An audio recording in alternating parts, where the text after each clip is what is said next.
አንተ ግን መች ነው ሳምሪ ላይ ችት ማድረግን የምታቆመው? ያልገባህ ነገር ምን መሰለህ ታናሽ ወንድሜ፣ ራሷን አትጠብቅ። ኦፍኮርስ ጥሩ ጠረን አላት፣ ንጹህ ናት ምናምን፣ ግን አለባበሷ በጣም ነው የሚዘገው።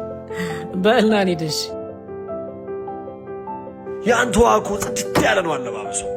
አዎ የኔዋማ ጽድት ብላ ነው የተፈጠረችው። ቆይ አሁን አለባበሷን ስታየው እኔ ላይ መፍረር ታቆማለህ።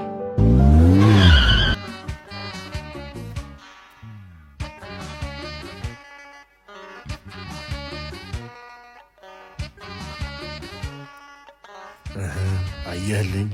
አዎ አየሁልህ።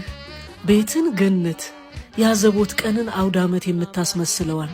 የቡናው የጭሱ የምግቡ መዓዛ ቤትህን እንድትናፍቅ የምታደርገዋል ሚስትህን አየሁልህ። በእናት አንድ የኔን ጽድት ያለችዋን ሚስቴን ላሳይ።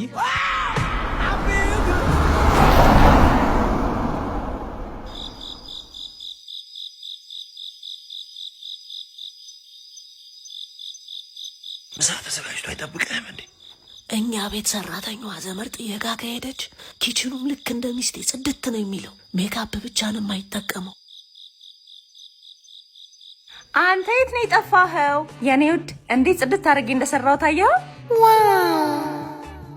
ደግሞ ምሳ እየጠበቅኩህ እኮ አስራብከኝ። በሉ እንብላ።